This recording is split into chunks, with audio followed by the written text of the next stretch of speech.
حضرت عمر فاروق رضی اللہ تعالیٰ عنہ سے روایت ہے کہ ایک مرتبہ ہم نبی کریم صلی اللہ علیہ وآلہ وسلم کے ساتھ تہامہ پہاڑ کی ایک چوٹی پر بیٹھے ہوئے تھے۔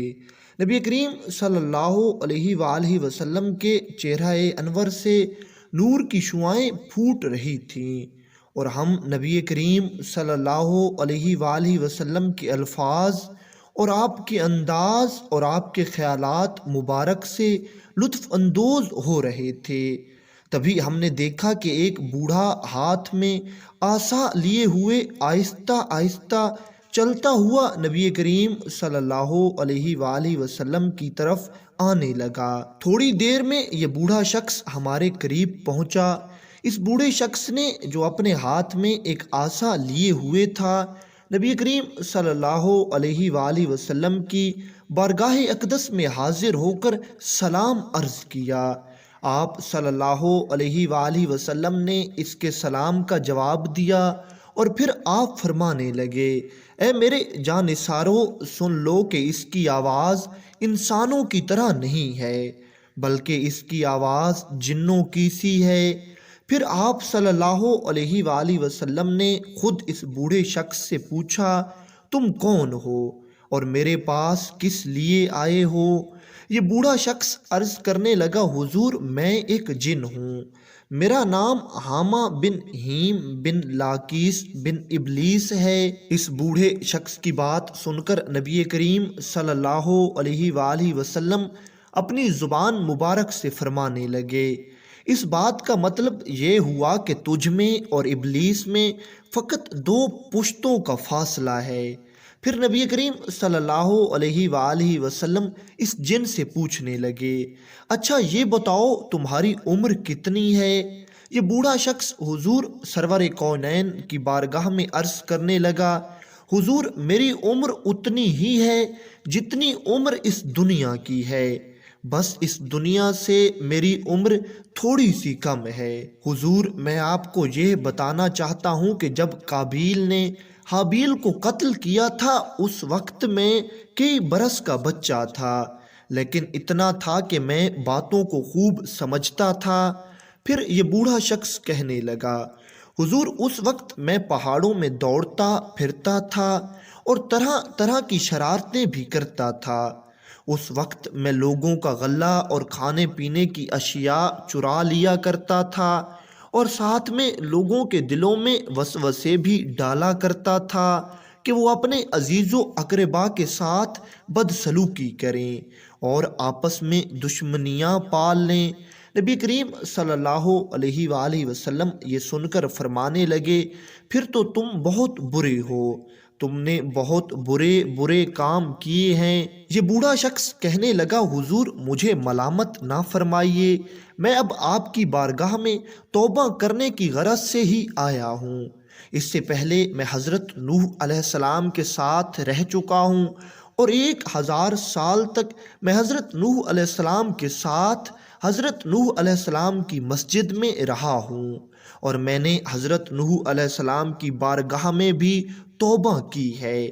پھر یہ بوڑھا شخص کہنے لگا، حضور میں حضرت ہود علیہ السلام، حضرت یعقوب علیہ السلام اور حضرت یوسف علیہ السلام کے ساتھ بھی رہ چکا ہوں، اور ان سے میں نے تورات بھی سیکھی ہے، اور انہوں نے مجھے سلام دیا تھا، میں نے ان کا سلام حضرت عیسیٰ علیہ السلام تک پہنچا دیا، اور جب حضور میں نے حضرت عیسیٰ علیہ السلام سے ملاقات کی اور حضرت عیسیٰ علیہ السلام کے ساتھ وقت گزارا تو حضرت عیسیٰ علیہ السلام نے یہ خواہش ظاہر کی کہ اگر میری ملاقات نبی آخر الزماں یعنی حضور آپ سے ہو جائے تو میں حضرت عیسیٰ علیہ السلام کا سلام آپ تک پہنچا دوں۔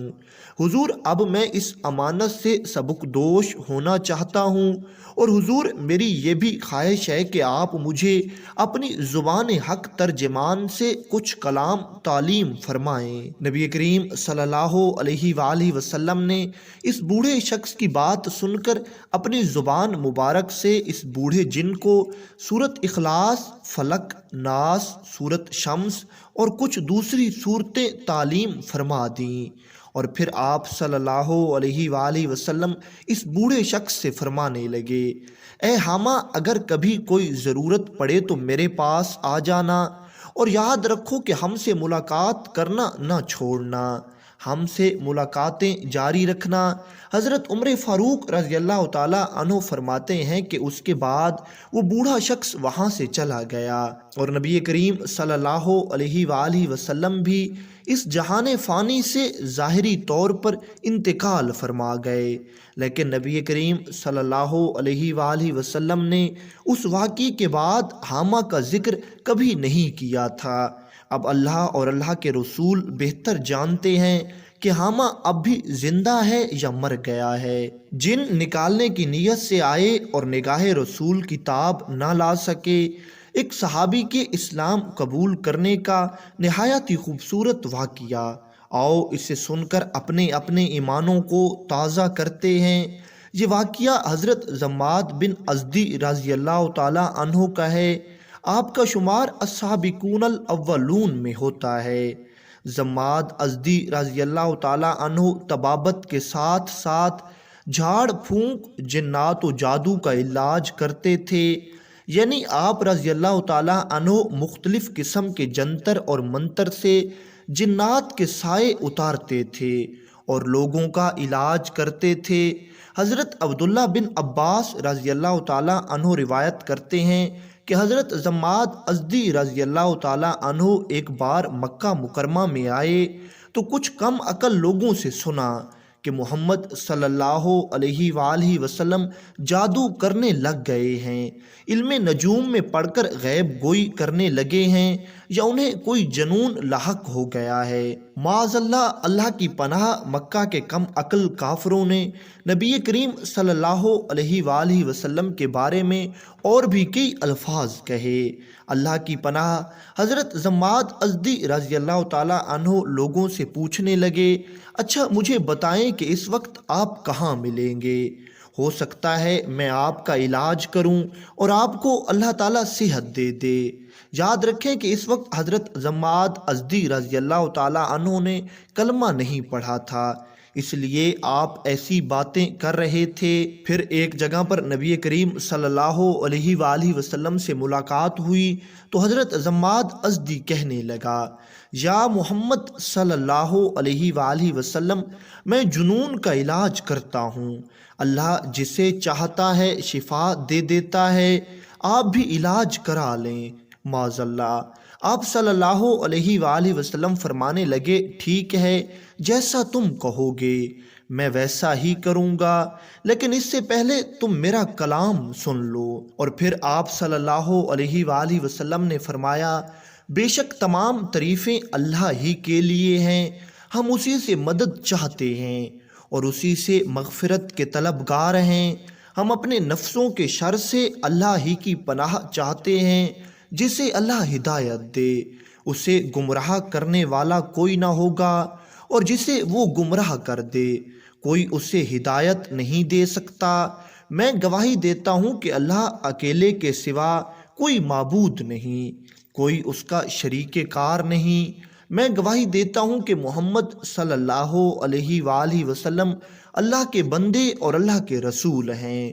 حضرت ضماد ازدی رضی اللہ تعالی عنہ فرماتے ہیں کہ جب میں نے نبی کریم صلی اللہ علیہ وآلہ وسلم کی زبان مبارک سے، وہ زبان کہ جس پر خود حق بولتا ہے، یہ الفاظ سنے تو میں حیران ہو گیا۔ میں نے اس سے پہلے کئی کاہنوں کا بیان سن رکھا تھا، میں نے کئی جادوگروں کے تبصرے سن رکھے تھے، میں نے کئی بڑے بڑے شاعروں کے کلام سن رکھے تھے، لیکن جب نبی کریم صلی اللہ علیہ وآلہ وسلم نے اپنی زبان مبارک سے میرے سامنے یہ کلمات ادا کیے تو میں دم بخود رہ گیا اور حضور کی بارگاہ میں عرض کرنے لگا، حضور آپ نے ابھی یہ سب جو بیان کیا ہے ایک بار پھر بیان کر دیں۔ تو نبی کریم صلی اللہ علیہ وآلہ وسلم نے ایک بار پھر یہ سب کچھ بیان فرما دیا اور آپ فرمانے لگے، بے شک تمام تعریفیں اللہ ہی کے لیے ہیں، ہم اسی سے مدد چاہتے ہیں اور اسی سے مغفرت کے طلبگار ہیں، ہم اپنے نفسوں کے شر سے اللہ ہی کی پناہ چاہتے ہیں۔ جسے اللہ ہدایت دے اسے گمراہ کرنے والا کوئی نہ ہوگا، اور جسے وہ گمراہ کر دے کوئی اسے ہدایت نہیں دے سکتا۔ میں گواہی دیتا ہوں کہ اللہ اکیلے کے سوا کوئی معبود نہیں، کوئی اس کا شریک کار نہیں۔ میں گواہی دیتا ہوں کہ محمد صلی اللہ علیہ وآلہ وسلم اللہ کے بندے اور اللہ کے رسول ہیں۔ حضرت ضماد ازدی رضی اللہ تعالیٰ عنہ بیان کرتے ہیں کہ آپ کے دہن مبارک سے 3 بار یہ الفاظ سننے کے بعد میں کہنے لگا، یہ کلمات تو بلاغت کی انتہا کو پہنچ گئے ہیں، ہاتھ بڑھائیے، میں اسلام قبول کرنے کے لیے آپ کی بیعت کرتا ہوں، اور میں گواہی دیتا ہوں کہ اللہ واحد کے سوا کوئی معبود نہیں۔ میں شہادت دیتا ہوں کہ نبی کریم صلی اللہ علیہ وآلہ وسلم اللہ کے بندے اور اللہ کے رسول ہیں۔ نبی کریم صلی اللہ علیہ وآلہ وسلم نے حضرت ضماد ازدی سے بیعت لی، پھر دریافت فرمایا، اور آپ کی قوم کی بیعت؟ حضرت ضماد ازدی رضی اللہ تعالیٰ عنہ نے کہا، جی ہاں، میری قوم کی طرف سے بھی بیعت لے لیجئے۔ حضرت عبداللہ بن عباس کہتے ہیں کہ بعد ازاں نبی کریم صلی اللہ علیہ وآلہ وسلم کے صحابہ کرام کا ایک دستہ حضرت ضماد کی قوم کے پاس سے گزرا تو کسی صحابی نے ان کی کوئی شے حاصل کر لی۔ حضرت ضماد کے علاقے سے گزرنے کے بعد امیر سریہ نے قسم دے کر کہا، جس کسی نے بھی اس سرزمین والوں کا کچھ لیا ہے تو وہ واپس کر دے۔ سب نے کہا، اللہ امیر کا بھلا کرے، ہم نے کچھ بھی نہیں چھینا۔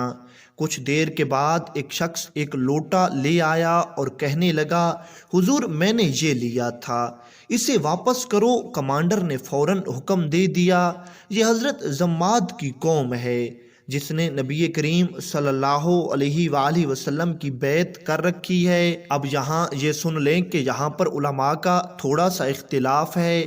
کچھ علماء کہتے ہیں کہ ایک شخص نے لوٹا لیا تھا اور کہنے لگا کہ حضور میں نے یہ لیا تھا، لیکن علامہ ابن کثیر کہتے ہیں کہ وہ لوٹا نہیں بلکہ زمینوں کی آب رسانی کے لیے استعمال ہونے والا اونٹ تھا۔